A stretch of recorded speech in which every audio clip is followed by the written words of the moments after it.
John said, Matt Tuttle is my name. I got my degrees from UNCW and ECU in anthropology. Focus, of course, in archaeology, osteology, and cultural studies. In grad school, I looked at museum studies as well. I've been an archaeologist for William and Mary before, as well as the James River Institute for Archaeology. And for the last 13 years, I've been working with Archaeological and Cultural Solutions, Inc. with Alan Outlaw, and also I've been an adjunct at Christopher Newport University, where I teach the field portion of our archaeology courses. We have a lab over at CNU, we have a class every spring, and we do interns every summer at our big sites. Just a little background on me and what I've been up to. So what we have here is an overhead view, an area of the 9-acre site where the Britishers site built the plantation. What I'm going to start out with here is a video that we put together, basically about the search for Joseph Bridger. A lot of the impetus for this dig, for the whole project, was to solve the mystery of what happened to the rest of these individuals that we have here underneath the floor of the church. Right? So we'll go ahead and get started with this video, and then we'll get into some depth here.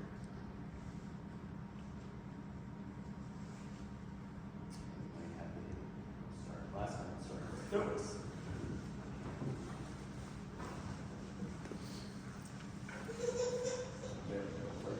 Yeah, hit play on the video. Okay, auto start.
So, those who don't know, Whitemarsh Plantation is located here in White County, just a couple of miles down the road.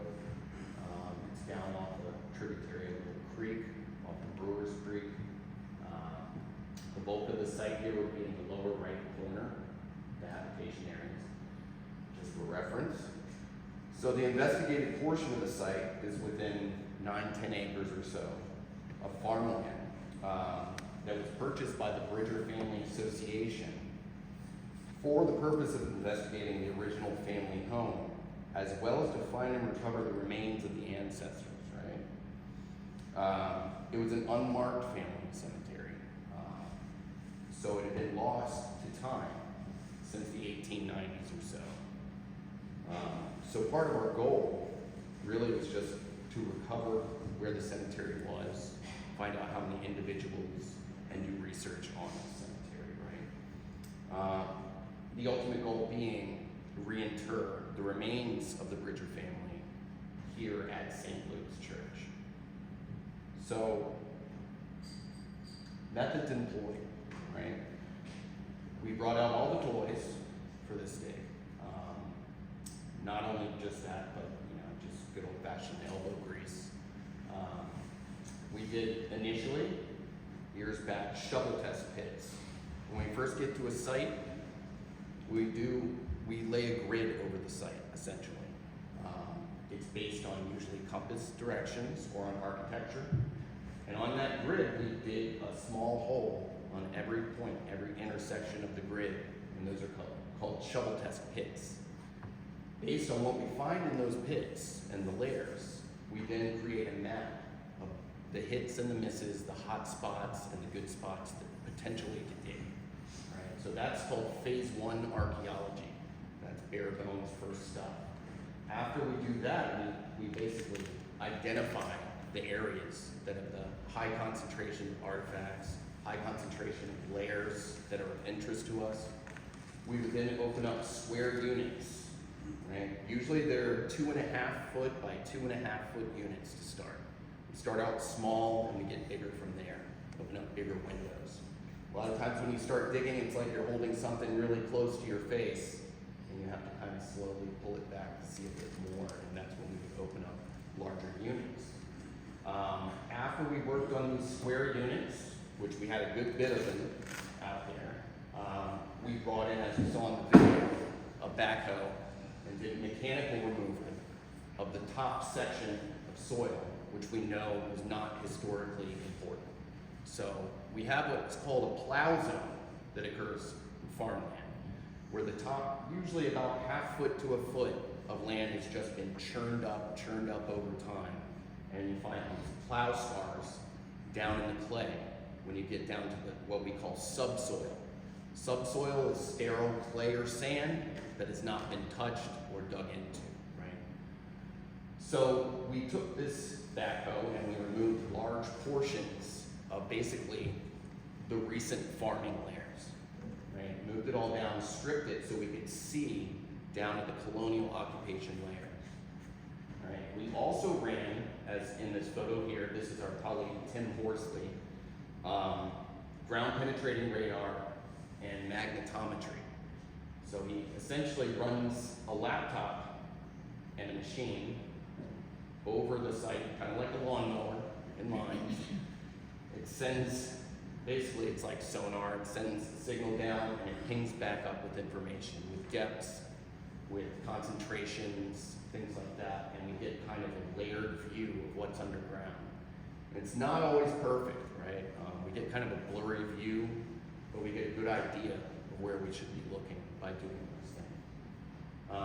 And then we also did some geological core sampling to see, geological time. How long has the site been like this? Has the river always been right where it is? What has tumbled down into the river? I was actually out ankle deep in the creek digging cores and ended up finding brick fragments 8 feet down under the riverbed. So it tells us that basically precipice that the house that was built on has been slowly sliding into Brewers Creek, and tumble down has been making it into there for the last few hundred years, right? So we had the 25-foot shovel test pit intervals.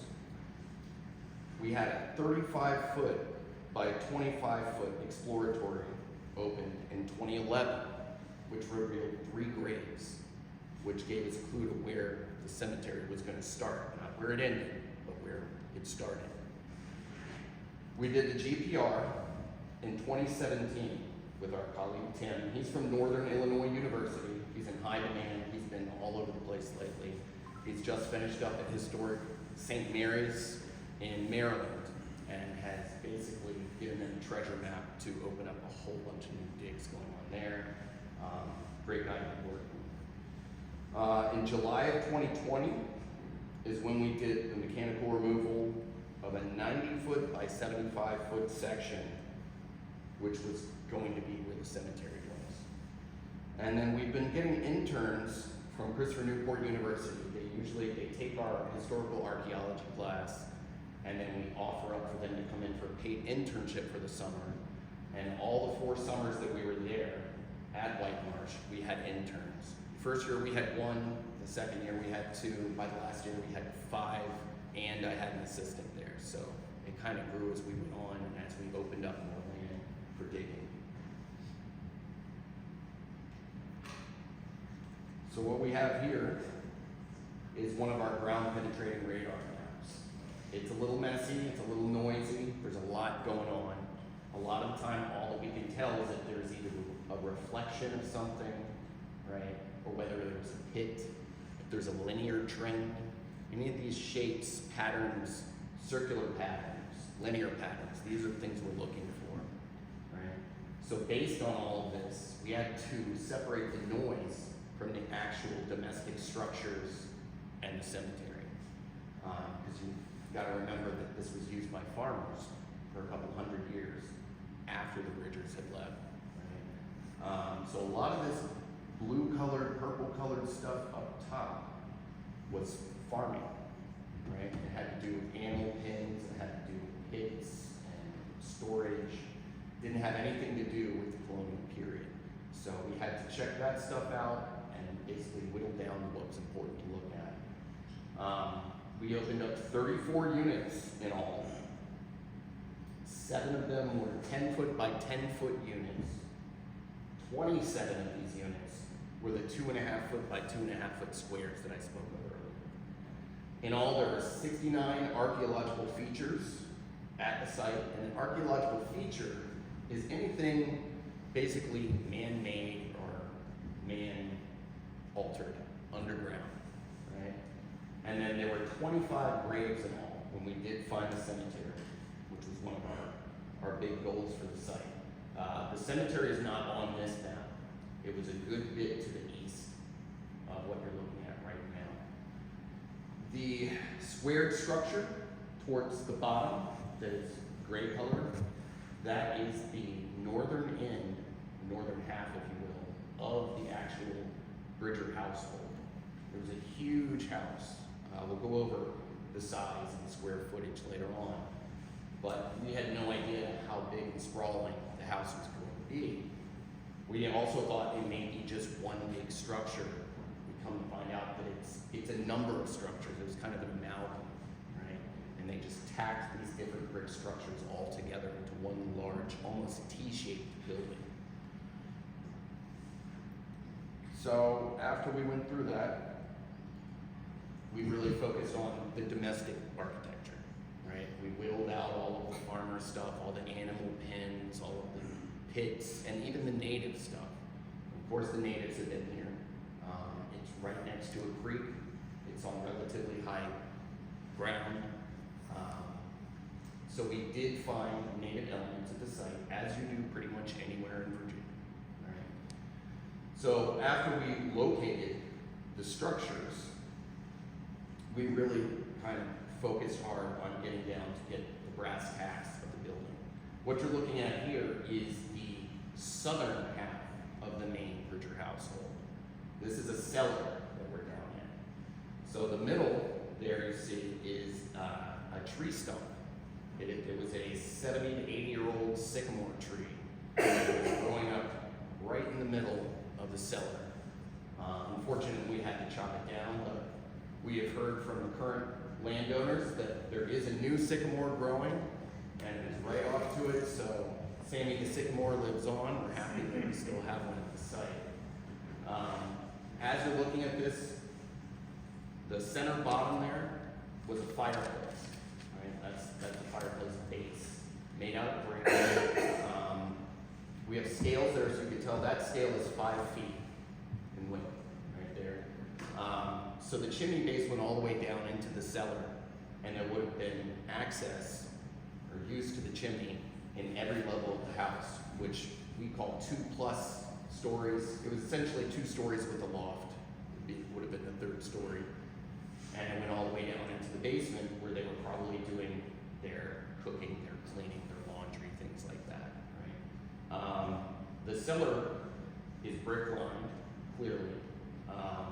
Differentiating size bricks based on the purpose. So the bricks for the wall were massive for the foundations. The bricks for the fireplace base, massive. But the bricks on the floor, about 2/3 of the size. So it's just based on what they're used for and what they need to hold up structurally. Bottom left here, what you're looking at, that is the stairwell, actually, going down into the cellar. And the Bridgers were so fancy that they had tile-lined stairs. It was green tile. These were Dutch tiles, actually, squared off and colored and glazed, right? So really high-end kind of cellar there for the time period, for sure.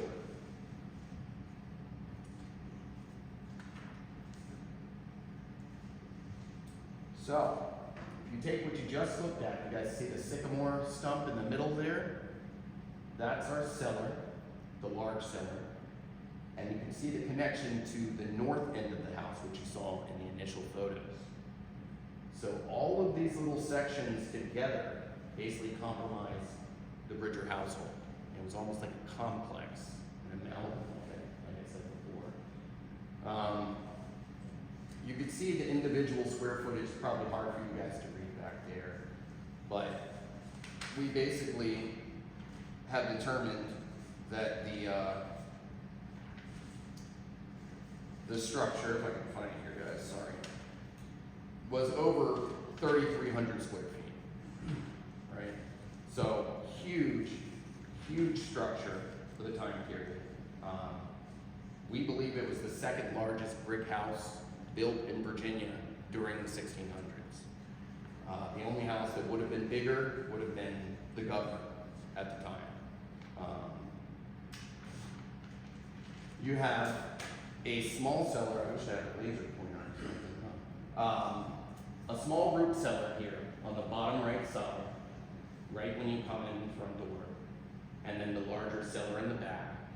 There was a chimney on both sides of the main house.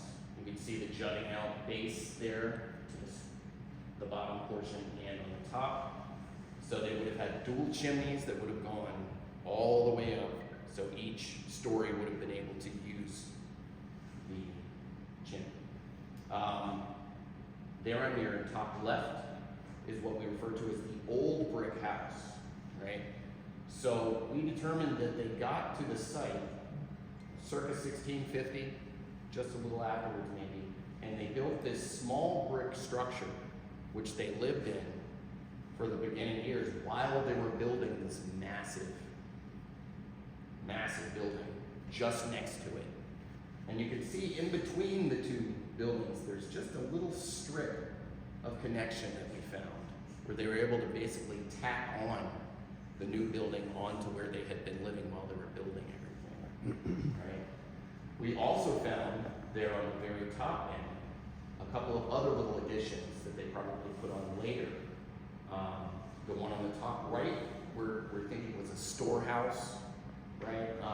The river would have been on that side. There was a drop right behind the storehouse, pretty good drop, about 40 feet or so, and then there is a creek. So we think that that's where they would have brought up supplies and food and whatnot, right there from the river. And they would have had basically like a colonnade in between, a raised platform, probably covered, And then on that top left side there, we think that it was either a ice house or a staircase with a tower. Hard to tell, there's not much left, but the base, a lot of it is gone. Right? But we do know that it was connected, it's in line with the rest of the house, and it would have been used as part of that colonnade portion, the gallery, sometimes it's called historically, on the back end. So you would have been able to walk out at the back of the house, stand out on a deck or a platform, and look down to the creek. Right? When we were doing archaeological core sampling, we determined that the creek behind us used to be a lot wider and a lot deeper. And we know now that they could have brought flat bottom boats all the way up the creek and been able to pull up directly behind the home and still have enough room to turn around and get the boat back out. Now there's no way. I can just hop over the creek at this point. Some portions of it are only a couple of feet wide. It used to be like a little bay inlet almost back behind the house. Over here, bottom right, we found this working area, we're gonna call it. This is where they were probably making mortar, making bricks, production area. Anyone who was here yesterday and saw the brick making display, that's what they would have been doing over here, a little separate from the house, where we found massive, massive deposits of mortar, just mortar on mortar on mortar, a lot of brick fragments, a lot of broken pieces of things that look like folly bricks, you know. So that's probably where they were doing a lot of the work to build this house while they were living in the old brick house between 1650 and the 1670s. We don't have good dates for the storehouse or for the stair/tower, as we didn't get diagnostic material there. Everything was washed out. As you get closer to the creek, the fluvial patterns get more serious. There's also a lot of underground water at this site. There are multiple springs that still pop up today. All you have to do is just dig down a little bit and water will start gurgling up. We'll talk about that later when it comes to preservation. Made it very challenging to dig here. The entire site was surrounded in and out of little moats and ditches, drainage ditches that we had to dig and maintain. Every few weeks, every few rains, we would have to go back out, get the silt out of the drainage ditches so that our site wasn't inundated all the time with water. Being 50 feet away from wetlands is not a prime place to build a house. Similar to Jamestown, they could have probably taken a baseball and threw it in any direction and found a better place to dig. But at the time, it was probably a nice prominent position. They had a lot further from the creek at that point, and now it's all just kind of slid into the creek over time. Matt, there is a pointer on that. Is there really? Yeah. Is it the front button? Yeah, it's Okay. There we And go. then- I don't know. So root cellar right here, guys. These two pits there were massive, massively deep, and they were probably holding up beams, support beams, right? Right in here, that's the other fireplace. We talked about the link down to the cellar, and this is the cellar that would have been on the first, second, up to the third floor. Old brick house right here, which did have in the center of it, you guys see that cellar right there? It was brick lined as well, much smaller. That would have just been for storage. And then we have all around it, we have these little post holes. You guys see these squares here? We're guessing that there was some sort of a porch around it at some point, but a lot of these were probably due to the scaffolding that they built for the construction of the home. But we still find them today filled with building material. It tells us a lot about how they constructed the building. Right? The storehouse up here that I spoke of, see the brick kind of just starts scattering out. Right about here, there's a full drop into the water. So not a whole lot left of that. And then this we interpreted as probably the stairs up onto the gallery from the riverside. Right? So this whole thing here all would have been interconnected, and it would have been one massive building. Like I said, 3,300 square feet is our best estimate, right?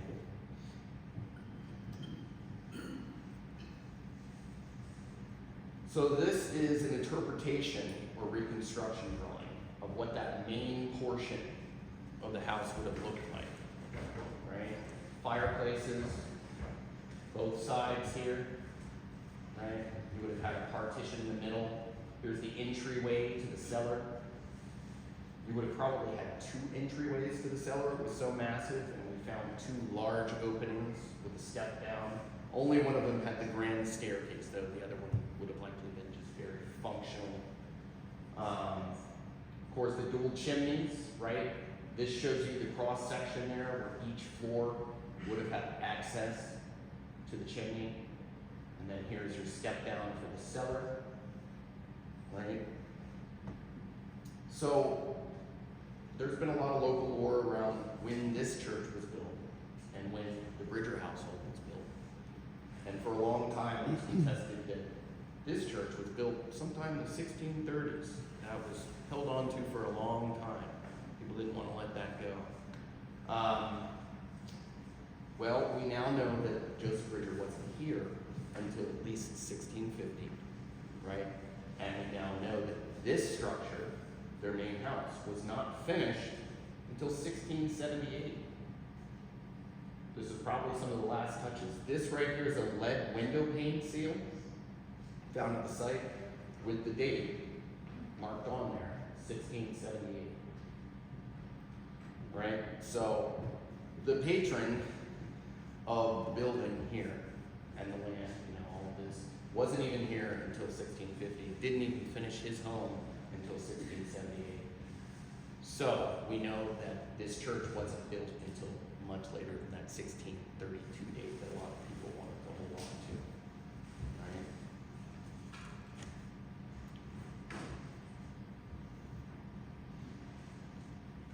So that brings us to St. Luke's. Right? I want to talk a lot about, we could have called this talk Lessons in Stewardship from Whitemarsh Plantation, right? As archaeologists, as historians, we want to be good stewards for the land that we're entrusted to look at, right? Along with our relationship and partnership with St. Luke's and the Bridger Family Association, we also had funding and help from Christopher Newport University. We used our lab space, our lab technicians, our interns. It was all kind of this grouping of different institutions and great partnerships. But all of it together basically made it work through different entities, different forms. Our biggest thing was that we wanted to make sure that the artifacts and the individuals involved in the dig were taken care of in perpetuity, right? When you're doing archaeology, it is essentially a form of destruction, right? We're destroying the site as we're digging it, more or less. So we have to be very careful while we're digging. It's painstaking to be able to reconstruct it, right? Because we're taking the things apart brick by brick. We're taking away the layers of history. So archaeology takes a long time. We don't just go blasting through things. We take these cautions and all this extra time so that future generations can come back and piece back together the pieces that we've taken apart. All we're finding is little clues and piecing together a better picture of what happened. So it was important to us that we had not only a place to house the artifacts after they were preserved and conservation was done on them, but that we had good stewards for the artifacts and the family, which St. Luke's has proven to become great partners with us in that venture, right? So stewardship is a big part of what we do whenever we're entrusted by landowners to dig. And that's something you always want to keep in mind. We are constantly fighting against the tide of pot hunters and treasure hunters and amateur diggers that go out and tend to pockmark our sites. And we will be brought things and ask about them and what we can tell them. And Usually, if it's been stripped of its provenience, we don't have context, and we can't tell a lot. That's why it always hurts to hear when someone's gone into a historic site and just dug something up and ripped it out. It's like you're ripping pages out of a book with no number on the page, right? So that's what takes so long. That's what the process. We were there for 4.5 years. I was at this site, longer than my undergraduate education. I was at this site. I often say that I probably spent the most time at the site, at the plantation, than anyone since about 1800. So anyway, we're very happy with the way things turned out. We're very happy that the Bridgers wanted to go about things the proper way in the excavation and the removal of the human remains. There's so many hoops to jump through and red tape for good reason when you're dealing with human remains, right? But we went through all the proper channels. Our partnership with the Smithsonian Institute and Doug Owsley, who is the bone guy in the United States, has also taken us to that next level that where we wanted to basically cross all our T's, dot all of our I's, and make sure that we have gone through every avenue of research that we possibly could, right? So, I mentioned how one of our biggest goals was to refine this cemetery, right? We knew about where it was, but we didn't know the extent of it. We didn't know how many individuals. We didn't know, did it fall into the river? Did it get buried under the house? Anything like that. This is our ground penetrating radar overlaid with our map that I drew up when I actually got down there. You never know, ground penetrating radar is great. It's great, it's very useful, but it's not always 100% accurate, and a lot of times there's a lot of noise involved underground. If you have a lot of brick, a lot of nails, a lot of repeat occupation layers, it sends up these kind of mixed signals and you just get noise, right, on the radar. So generally we kind of always have to go down there until we know for sure. But this gave us kind of a window where we could tell something's going on here, right? So there's this pattern. Turns out that the stuff up in here was kind of noise, right? These were pits and things like that. The actual cemetery, which you'll see on another slide here in great detail, only had 25 individuals in it, right? These two here are ones that we'll talk about in more depth here in a moment. So out of the 25 individuals, there were 14 adults and 11 subadults. So subadult is the term for not yet reached adulthood, right? Infants, children, teenagers. High mortality rates back then, right? So for just one family having 25 individuals buried in, give or take 100, 120 years is a good amount, right? So this is just a photo basically of what it looked like once we stripped away the soil. So we brought in the backhoe for this. We stripped away this large square to the extent that we knew the cemetery was. You can see there's a barn back there. If you would pan to the left there, there is an old farmhouse that's still lived in today. But it was our job to basically get a full count, full description of all of these individuals. A whole new host of challenges on this side of the site. This was about 2-3 acres down from the normal site. It's the domestic site, I should say. And there were a number of little springs just underground that would gurgle up, still to this day. And whenever we would have some sort of a high tide event, storm events, hurricanes, the creek would rush up, you know, higher up into the site, and water would start coming up from underneath. Preservation is not great around here, not at all. It's actually terrible, based on the brackish kind of saltwater conditions in the marsh, the multiple springs, and the fact that Virginia gets cold, hot, wet, dry, wet, dry. You want the exact opposite if you want to preserve something. Dry all the time, or wet all the time, cold all the time, or hot all the time. So not really good conditions for us to be finding anything like wood, bone, and things like that. Any organic material basically just kind of rots away, especially with that expansion, contraction, heat, cold, wet, dry. So we had a lot of challenges in just getting in there to dig this because water would just pool.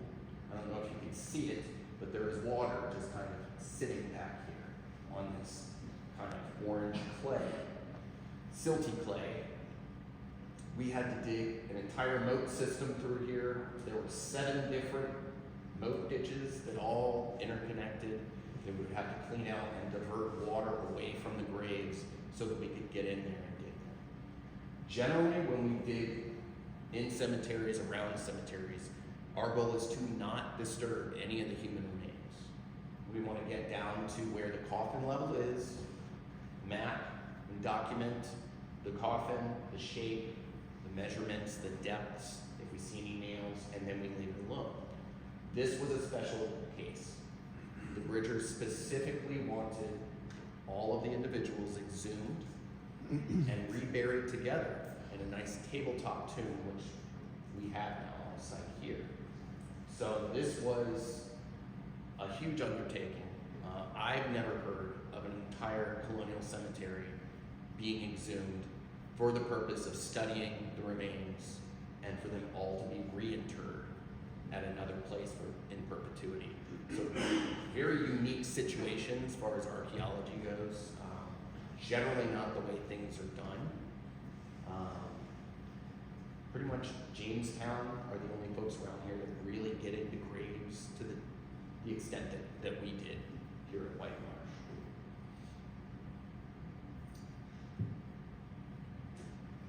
Right, so here's our actual final map, the placement of all these individuals.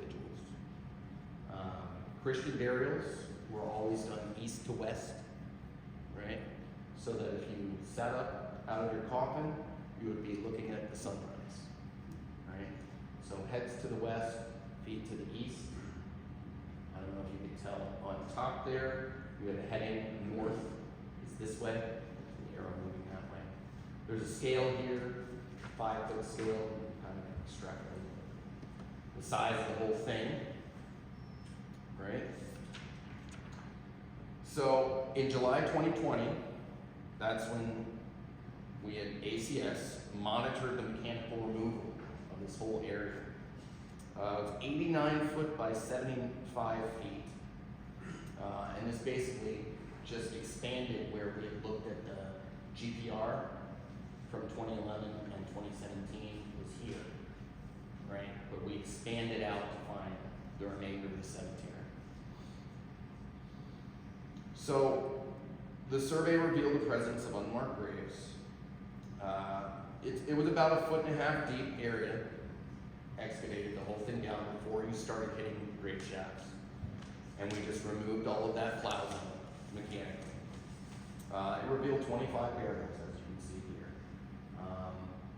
Those numbers correspond to their archaeological feature numbers, not number of graves. Right? So that's kind of the order in which we found them, is the way that they're numbered. So our goal in this Area B project, we called it Area A project, would have been the domestic structure.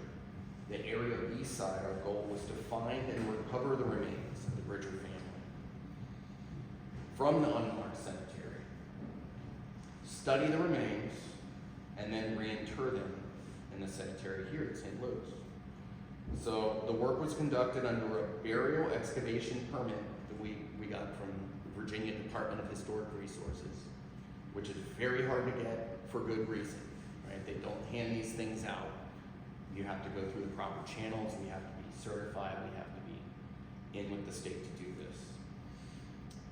So following the field work and the laboratory processing, which takes some time, people often forget, we don't just dig it up and then here you go, right? Each one of these individuals I personally exhumed piece by piece and then drove to our lab site at Christopher Newport University. And each one of these individuals was looked at one by one, and then sent up to, which was also personally driven by Alan Outlaw, up to meet Doug Owsley in Northern Virginia to do a handoff to bring to the Smithsonian Institution to do the research, right? So following the field work and lab processing, we did a detailed osteological study by Doug Owsley at the Smithsonian. And then we brought them back. You know, it was about a year period where they went through all of this analysis and cleaning and measurements and everything. Each one of these individuals would have taken a few weeks just to process, right, at least. So pretty much we decided we wanted to put the colonial-inspired tabletop here at the site that would have kind of looked like something from that time period.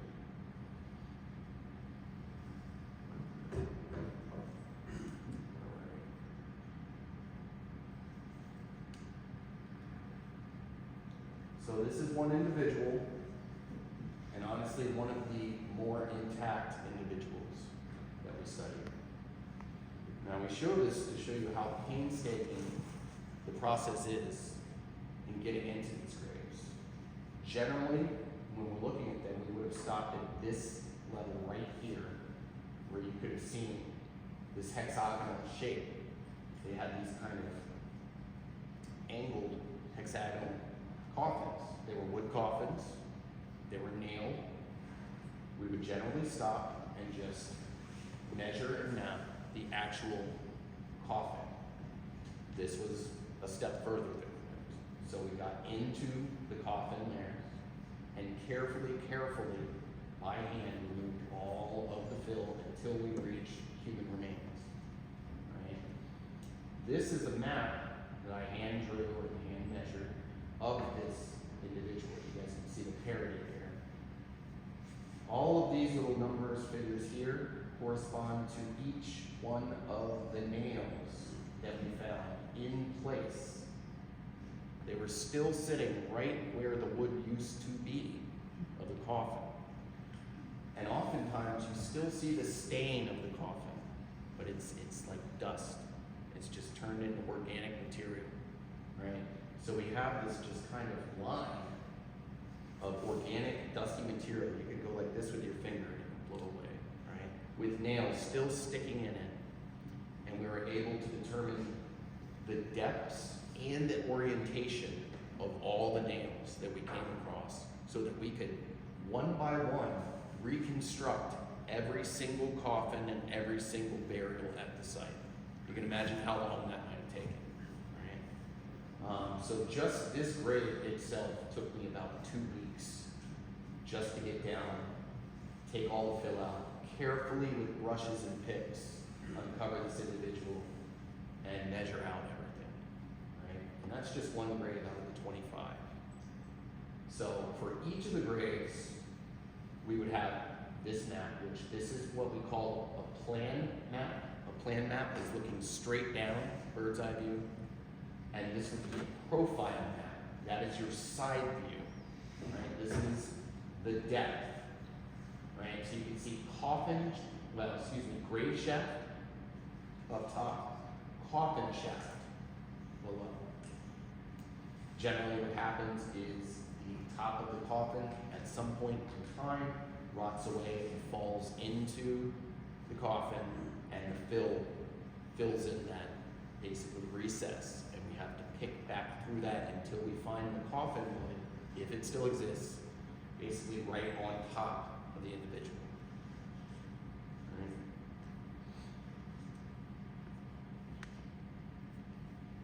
So here we go. We're able to actually recreate the burial of this individual. That corresponds to all those nail measurements and placement that I just showed you guys as measurements. So we took it, digitally processed it, and we were able to make 3D models of each of these graves and coffins. So we know exactly how they were constructed, their dimensions. This also helps us with stature estimations, right? A lot of these, well, all of these individuals were not fully intact, right? So we couldn't get perfect heights, statures, you know, but we could get a good estimate based on where the bones are and based on the size of the coffins, right? So we were able to determine some of the sexes, statures of these individuals based on the stature estimates, right? But what was more important was, like I said before, archaeology is a form of destruction, right? So we wanted to be able to go back and say, nope, this is exactly what was there before we went in and pulled it all away. So we want to be able to put it back together again for future generations to look and see how a burial was done in the 1600s. How are these individuals buried, right? The springs throughout the cemetery made this really difficult, right? Some of these individuals were nothing but dust. We collected all of the remains, whether it was solid or had turned back into organic material. So some of the individuals represented in the tomb back here are literally have returned to the earth, but their remains are there. Right? We removed everything down until sterile clay soil, so we know that we've gotten every bit of everything. Doug Owsley, the head of the Smithsonian, basically said he's never seen such poor preservation of a cemetery. The unique combination of salt water, groundwater, tide water, weather, all of these things just led to it being really, really pitted out, if we're lucky, and usually not even very solid.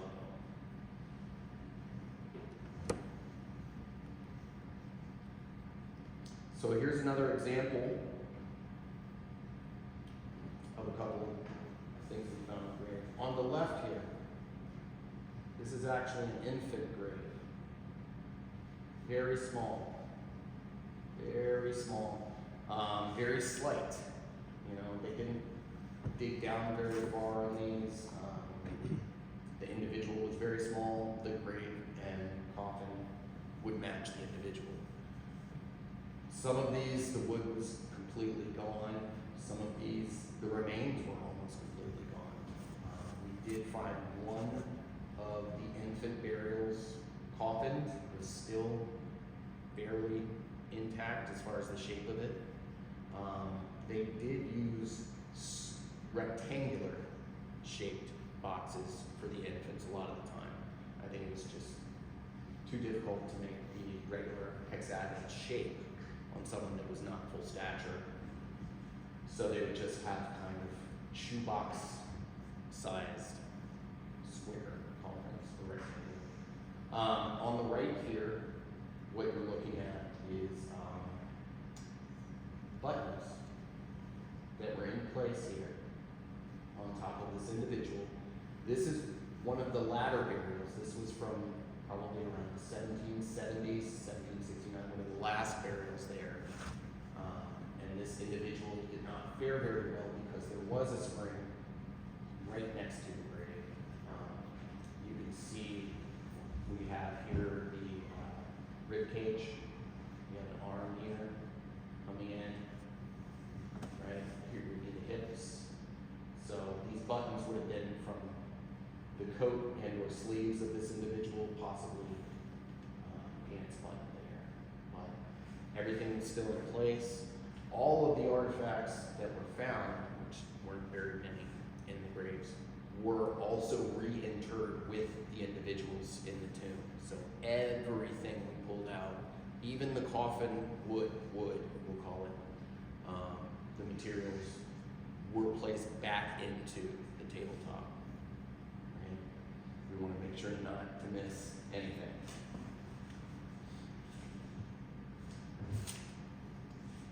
So we're going to start talking about some of these results and conclusions. So all the goals of the project were accomplished. Right?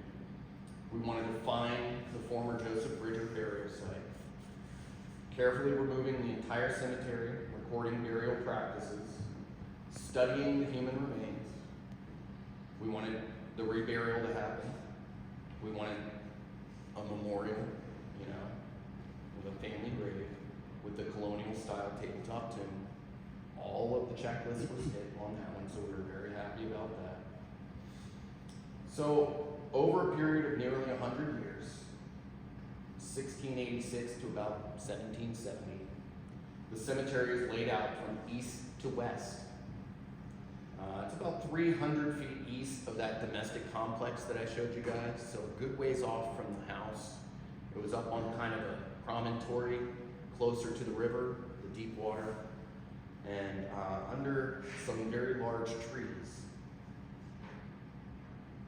So apparently the first interment was Joseph Bridger in 1686, followed by Anne Randall in 1696, and her small child.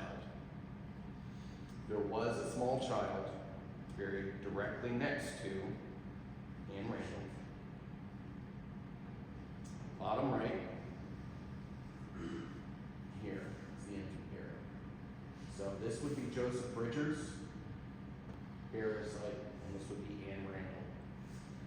You notice they're a lot larger than the other graves, and not the right shape.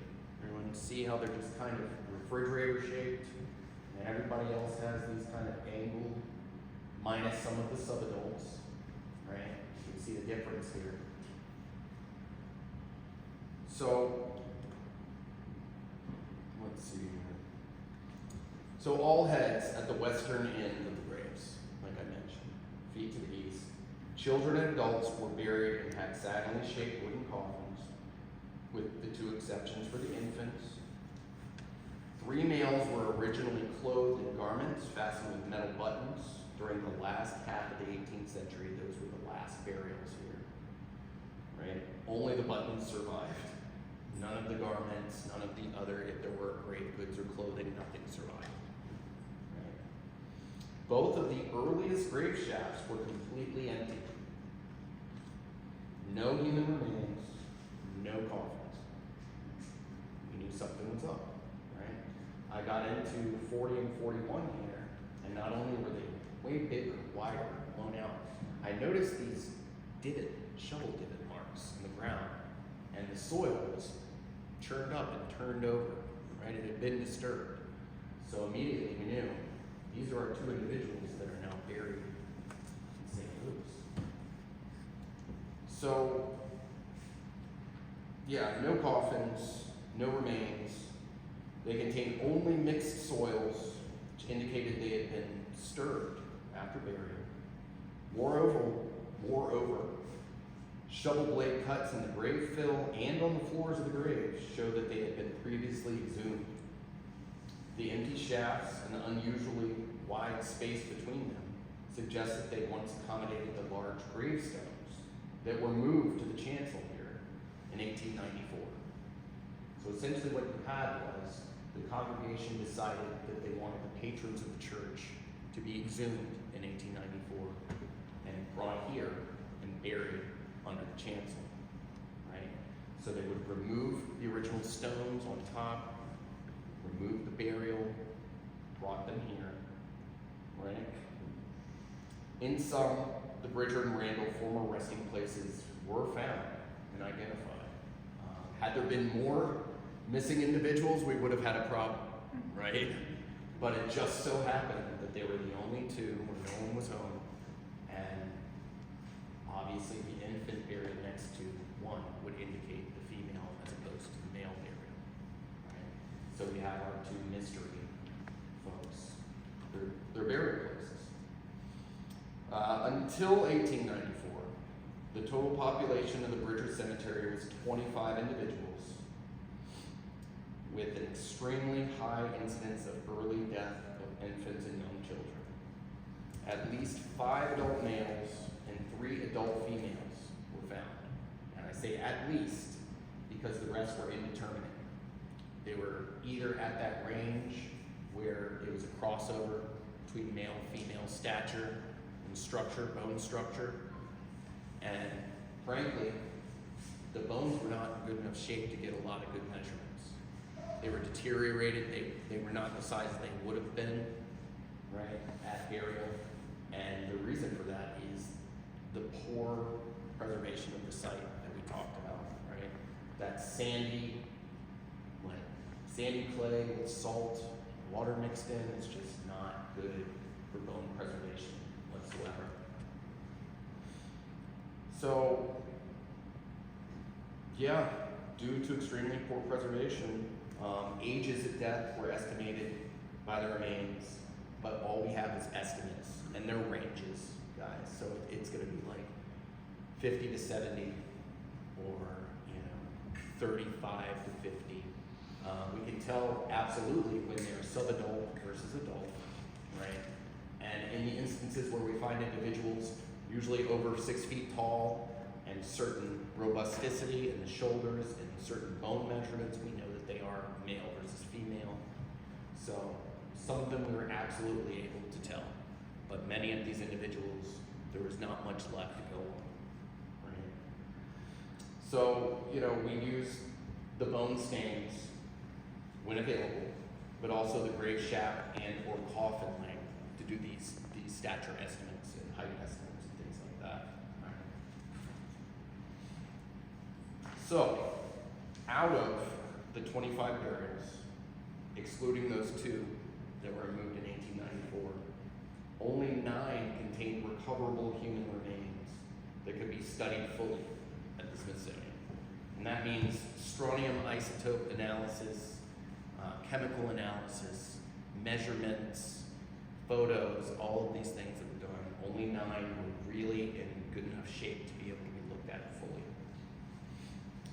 So for the rest, either they consist of either just stains, all of which were meticulously recorded inside the field, or there were no surviving traces of the individuals. The extremely poor preservation rate it's in sharp contrast to the documented partial remains of Joseph Bridger and Anne Randall. Basically, his remains had been protected in a drier environment than the rest of these folks at Whitemarsh for 280 years by this overlying stone until they were moved to St. Luke's. So that stone served as kind of like a little rooftop for these 2 graves, which kept the bones much better shape than the rest of the cemetery. Groundwater, top water, rainwater was able to just wash in it to all the rest of these. So that makes sense,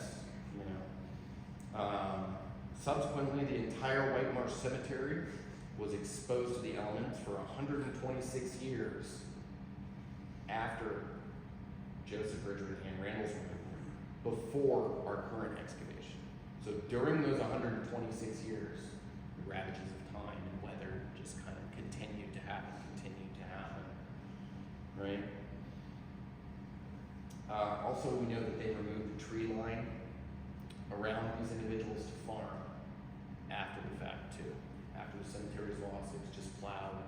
So they basically stripped off the top foot or so of dirt, which was covering the graves, and then churned it up every year with the plows, every year. And you can imagine if you take away everything that's been covering the grave, that's not going to be great for the individuals underneath, right? So the conditions just got worse and worse. The environmental degradation. It encouraged surface and below ground water to permeate the site, thus promoting the decay of the human remains, explaining the very, very poor condition of everything.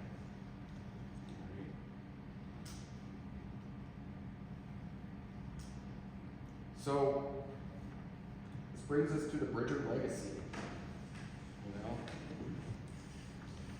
What do we learn from all this? What do we take from it? Where do you go from here? Right?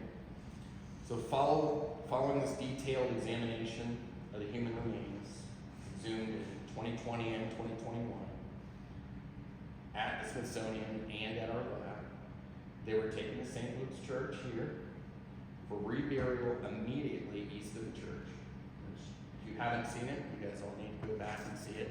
It's lovely, gorgeous. It's in the old cemetery as the family wanted.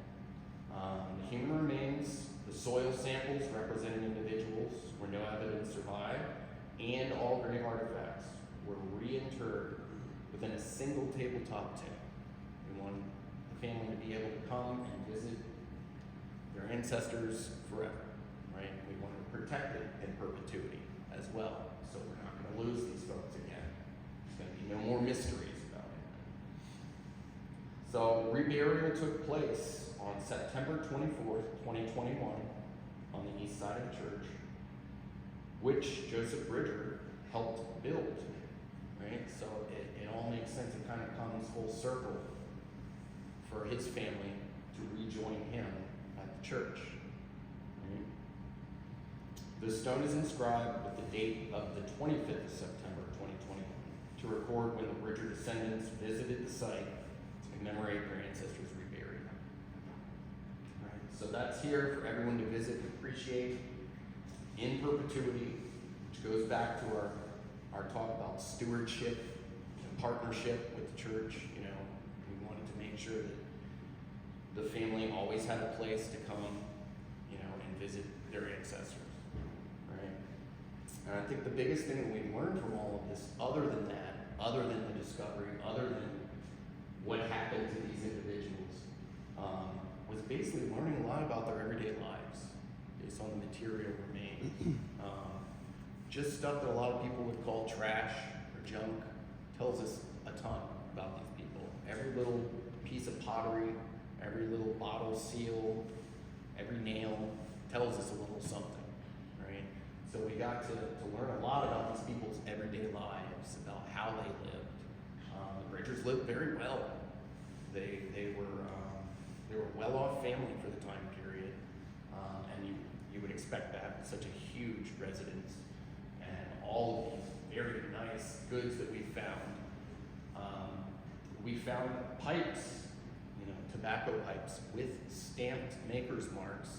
We were able to trace back to Bristol, England, which is where the Bridgers came from, and dated to a maker from the middle of the 1600s. So it's really nice when you find something, pull it out of a layer, and you know, holy cow, I can date this.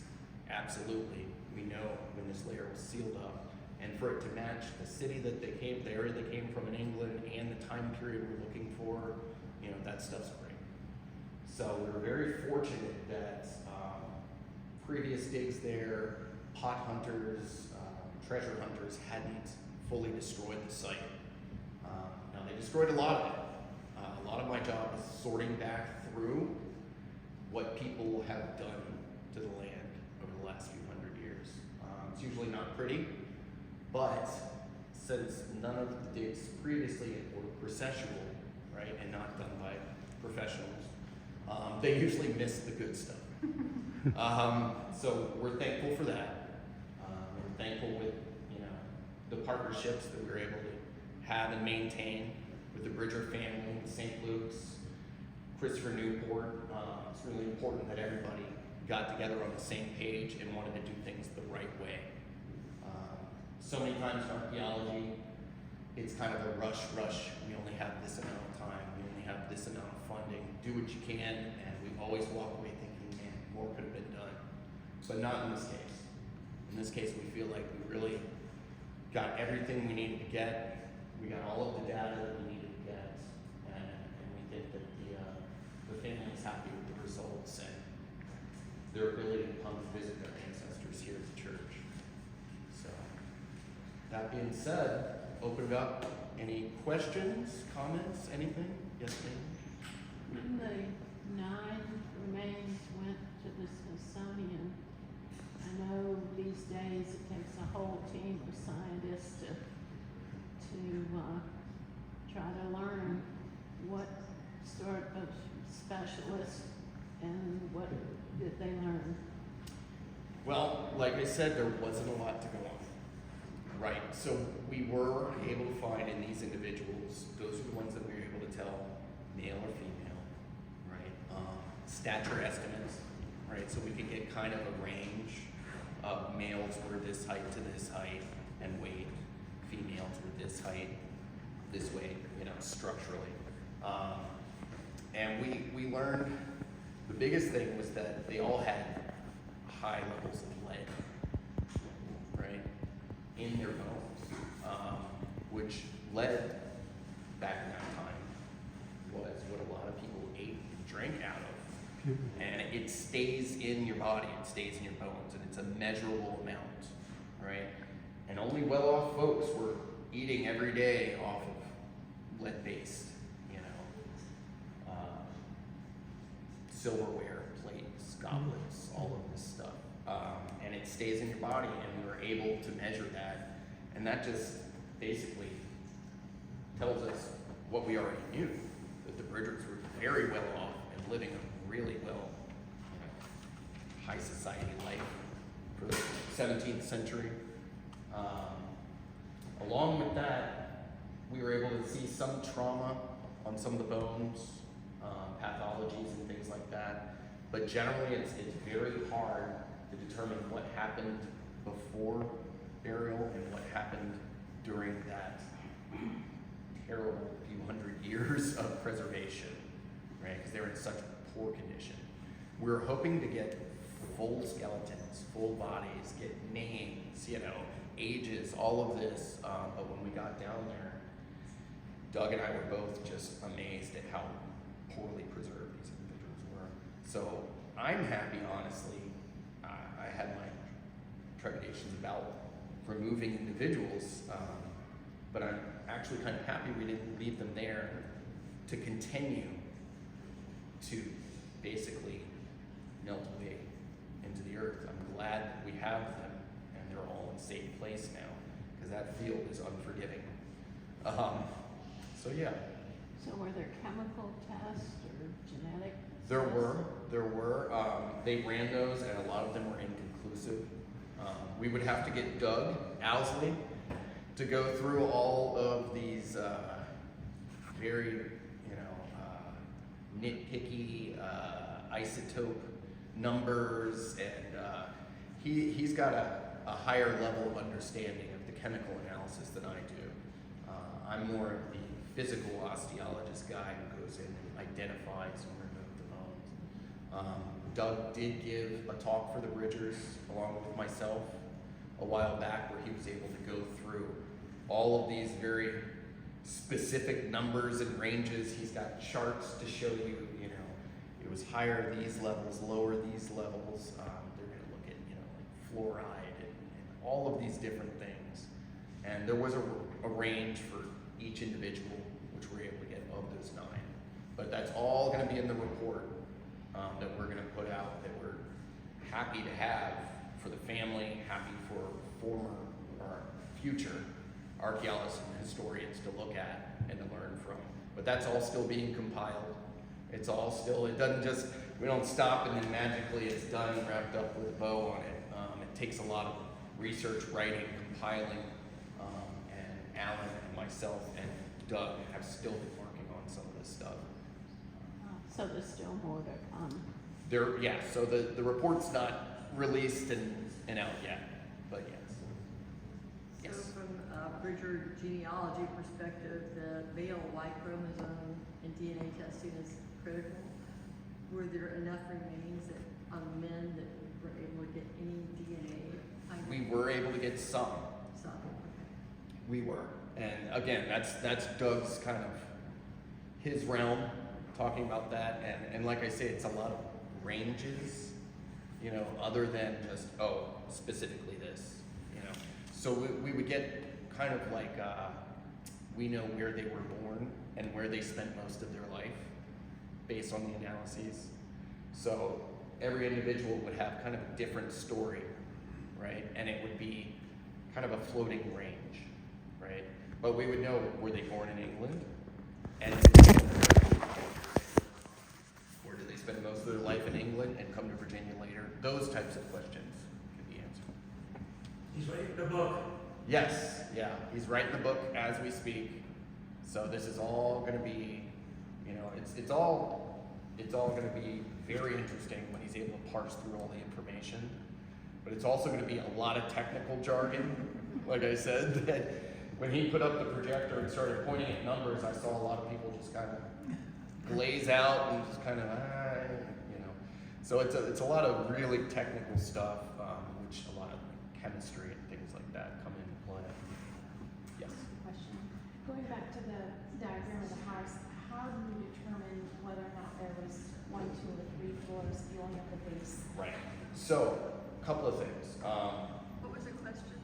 How do we determine how many stories in the house and things like that? Because all we had were the foundations, if we're lucky, right? A lot of the time, all we saw was the builder's trench and just brick rubble in a square, right? So structurally, when you build a house that's able to support multiple levels, it looks a lot different than a one-story house, right? So the courses of bricks, they would have had 2.5 courses of bricks, maybe 3. That's enough to hold 3 stories. If you're only gonna have 1 story or so, you're gonna have 1.5 courses of brick. So that's a standard that we see, kind of an archetype across time. The width and the size of the bricks, right? We also have, through our primaries, we have a kind of a room by room inventory of the house that was taken. And based on the number of rooms and the amount of inventory and the amount of square footage we found, we were able to extrapolate and determine that yes, this would have been 2 stories with an additional kind of loft, right? The old brick house, that would be all speculation, we're not sure. That was probably only 1.5 stories, 2 tops, right? So that's the thing, we always cut our ranges off at it's at least this, probably not more type of thing. So that's why we have ranges. But we do our best based on that inventory, based on historical evidence of other sites from the same time period. Because a lot of folks kind of tended to build the same way, right? And you notice these patterns. Yes, ma'am? Were you able to figure out if the original house was lost because of either encroachment of the river, fire, hurricane? Were you able to figure out why it was abandoned? Well, we know that there was a little fluvial pattern running right through the middle of it, almost like a little underground creek. The middle of the house is washed out. So it's my guess that they were having structural issues continually, and it looks like they even tried to shore it up a few times. So we think it was environmental degradation, probably storm, maybe the last straw was like a big hurricane came through, which tends to be kind of what we see. No real evidence of a big fire or anything like that. No evidence of any sort of just big event. It was probably just the house just started kind of deteriorating over time until it got to the point where they weren't able to keep up with it any longer, and they ended up building on other portions of the property, the descendants of Joseph Bridger. Yes, sir. Yeah, where was the kitchen? Is it part of the main house or is it separate? So that's some contention that we have there. We're not 100%. We think it was in the main house once it was finished, right? So a lot of the work probably would have been done down in the cellar. They probably had a cauldron down there for cooking, right? But a lot of us think probably that the old brick house could have been turned into the kitchen, a separate kitchen. We also have an interesting little linear pattern just north of the main house that's enigmatic, right? There's not much of it left to tell what exactly it was, but it could easily have been a little external building for a separate kitchen. But we think by the time they were finished with the big house, it probably would have been within the home. So probably on the main floor and partially down in the cellar. Anyone else? Hey, yeah, I'll just quick. Yeah. Ask me the question. I would say thank you.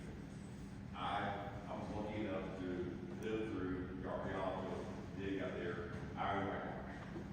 And every day I come home from work, I was one of our shifts, and I would stop and talk to Matt, and he not only would take the time to educate me, but he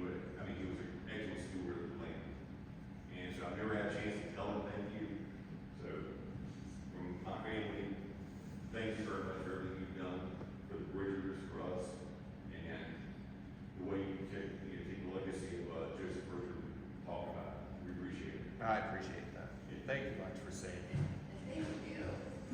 Yeah, thank you too. We're for your descendants, and we approach you and ask for your patience. Yeah, round of applause for the English family. Yeah, we wouldn't have been able to do all this if they weren't good sports and let us hang out in their front yard for a few years. So yeah, absolutely, you guys were part of that partnership. And it wouldn't work with all the moving pieces not working, so thank you all. Matt, you have to tell them the story.